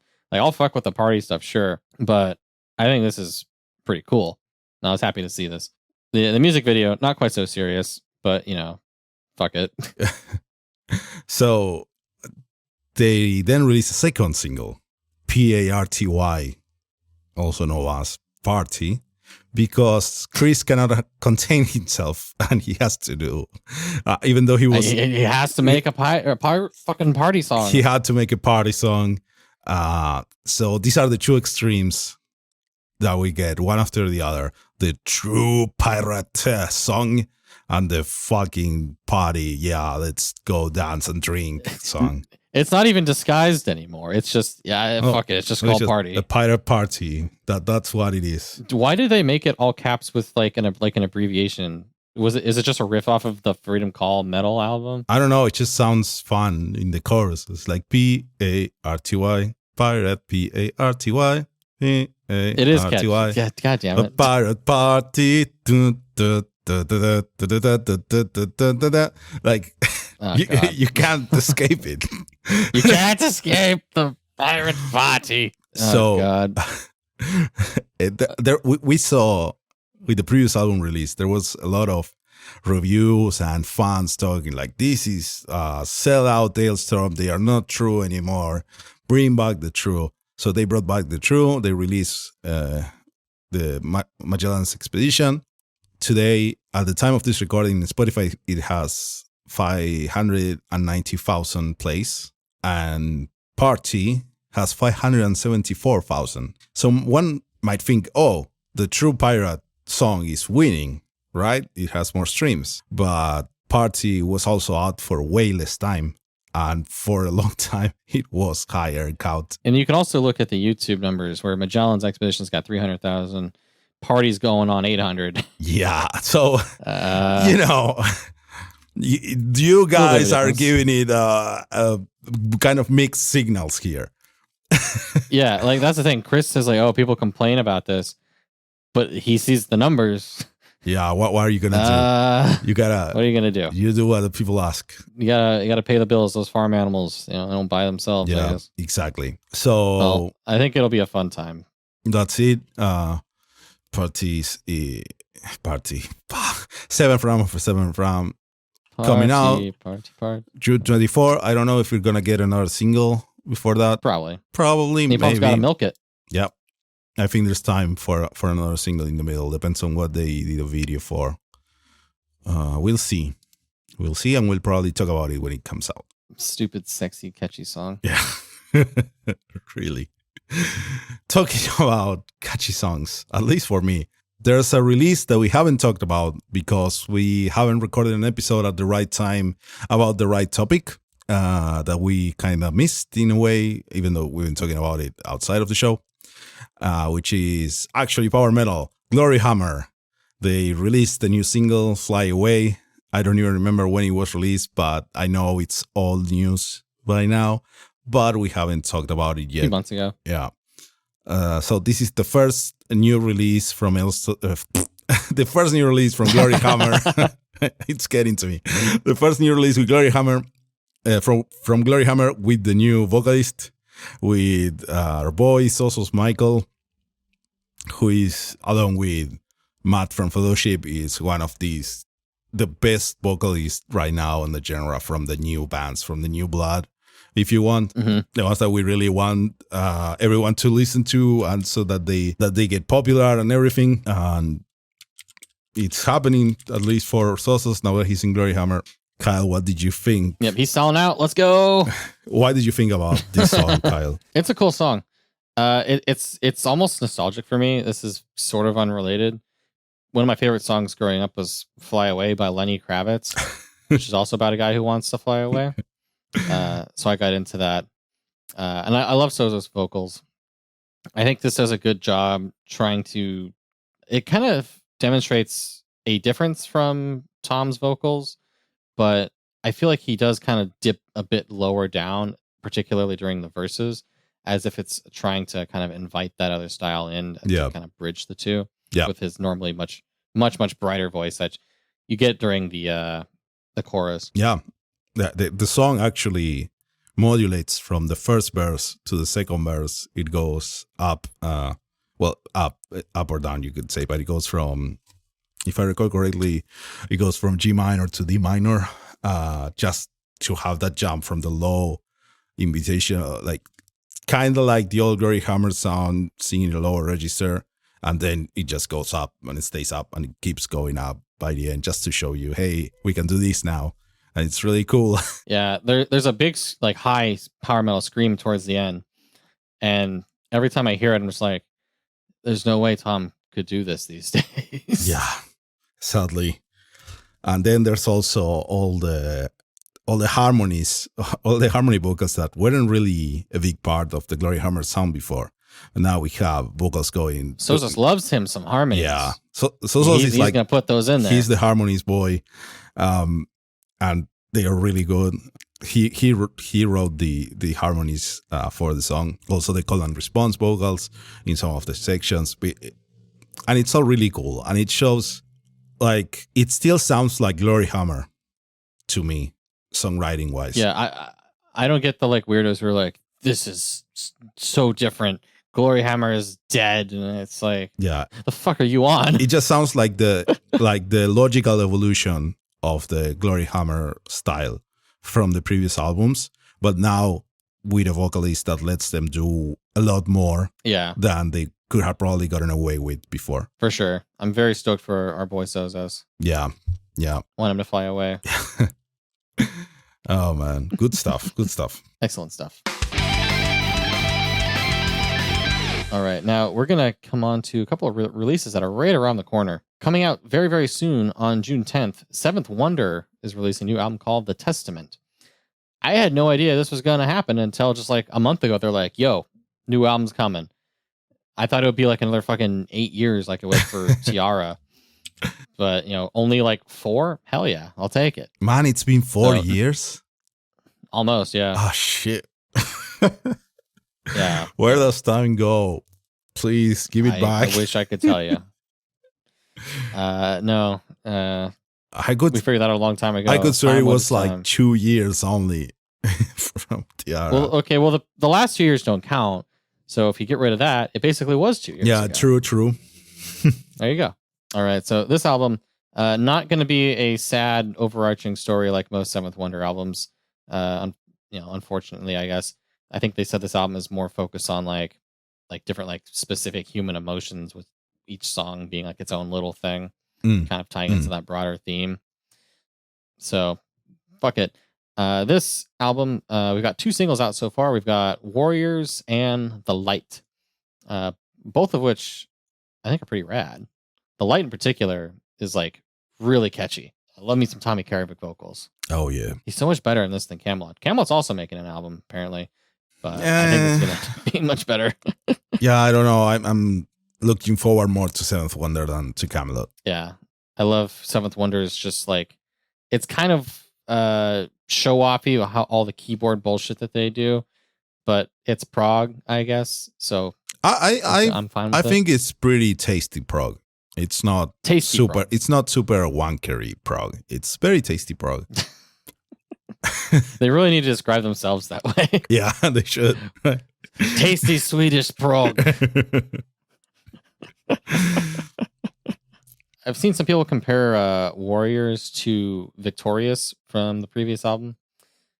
Kind of similar, but Victorious was one of my favorite songs on it, so I'm fine if they want to rip that off. Sure. Why not? Why not? If you're going to steal from the best. Yeah. Even if that's yourself, I guess. Even if it's yourself. Meanwhile, The Light, again, has like the weird, tasteful, but not too show-offy keyboard part. But then Tommy's voice, I think particularly in the chorus, it gets me every time. I don't know how he does it. I don't know. I highly recommend the interview that Tommy did with the Charismatic Voice YouTube channel. Oh. It's cool kind of getting there's like 2-hour interview. They kind of talk about like his process and the albums and stuff. Nice. He mentions how Seventh Wonder doesn't really have that big of a following, and they just do it basically because they want to. So I appreciate that they do. Yeah, that's true. Like I remember back in the day, 4 years ago, when Tiara was gonna be released, and the release was pushed back because it was gonna come out the same-ish month as the Camelot album, that one album we don't talk about anymore, and we were all pissed. Like the album is done, and you are pushing it like half a year away, so it doesn't compete with the other band. And the truth is, Camelot is a bigger band, and if the Camelot gig allows Tommy to keep doing Seventh Wonder, that's fine. I'm perfectly fine with that. I'll allow it. I like how the solo for The Light goes into this like tasteful bass and like atmospheric keyboard bullshit. It's like, oh, it's so prog. But like, yeah, it's not like offensive or like wankery pretentious prog. It's accessible prog, if there's such a thing, I guess. Yeah. So that's coming out on June 10th. Yeah, that's like, depending on how fast this episode gets edited, it might already be out. It might already be out. Hopefully this episode is out before that, but go check and check if it's there and listen to it. It's probably good. We'll see. There's another thing coming out on June 10th, right? Yes. So June 10th is also seeing the return of another space band that I didn't know was going to come back until a few weeks ago. We've got our friends Keldian are releasing their new album, which did they even give it a name? I don't. Yes. No. We don't know. The Bloodwater Rebellion. The Bloodwater Rebellion. Yes, it's in the yes, the Bloodwater Rebellion on June 10th. They have the first single for that called "We Are the Rebellion." Now Keldian interesting. Are yeah, it's kind of an odd single. Keldian's best known for very spacey, keyboardy, sci-fi power metal, whereas this song, "We Are Rebellion," it dials it back, ease it off. It definitely leans into more of their kind of like other style, being this like old school like rock style. Yeah. But I think towards the end, you kind of get more of that like atmospheric, spacey keyboard stuff. It's definitely not like the ripping power metal that people might strictly be hoping for. My guess is they'll have some of that in the album, maybe like a song or two, kind of like how Darkness and Light had Life and Death on Our Strange New Suns, for example. My guess they might dabble in that a little bit. So this might not be, power metal of the year right here, but I still think the song is kind of cool. It's grown on me with repeated listens. Okay. Yeah, I find it very non-power metal-y, very rock-based. Of course, yeah. And a bit repetitive, but it was good. It's good stuff. And you have their synths that I think, at least for me, the main thing about Keldian is how they work with synths. For sure. And how they arrange them. They are there. It's pretty cool. The video is cool. It seems to be done mostly, I assume it's like stock footage and like news reels stuff with some... Yeah, because it's revolution-y. The album itself, I think, is like a concept album about like a revolution. So yeah, it makes me think of like the Muse albums. That several of them end with the revolution, like Uprising, the song, for example, or like the end of Drones. I think even the end of the Second Law in a way, and then like a bunch of singles. They're all about let's revolt and whatever. But it's cool. I guess it's a cool song. Yeah. Different mood you got to be in for it, I think. Yeah. But for more like chill out music, ironic given the subject matter. Yeah. I still think it's pretty cool. Yeah. So it's definitely, it's not your straight up power metal. If you are familiar with Keldian, I say this is probably not like, it's not like Darkness and Light. It's not like all of those. It's like Outbound or Heaven's Gate. Yeah. Yeah. I don't know. It's cool. It's more rock than anything. Yeah. They kind of just get like an honorary mention here, coming just with their, legacy of cool power because metal. They are Keldian. Because they actually released power metal before. Yeah. Unlike some people. Unlike some others. Like we mentioned. It's fine. It's fine. It's perfectly fine. We don't hate anyone. I think we're fine. Except you. You know who you are. You in particular. Yeah. Brad. Do anyone named Brad listen to this? Probably. Oh, one of the Fellowship guys is Brad. Oh, no, he's cool, though. No, he's cool. Yeah, he's cool. They're not that Brad, the other Brad. The other Brad. Yeah, not you, Brad. The other one. It's fine. You're chill. No problems. Thin ice, bro.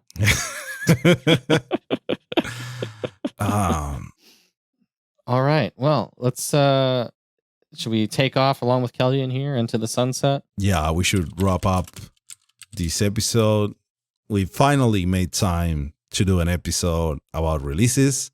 It feels like forever ago that we talked about the new releases in Power Metal. In under 2 hours. Under 2 hours, incredibly. Unless the Blind Guardian addendum pushes us over. Yeah, maybe we spent half an hour talking about the Blind Guardian single. We don't know because that's been recorded in the future.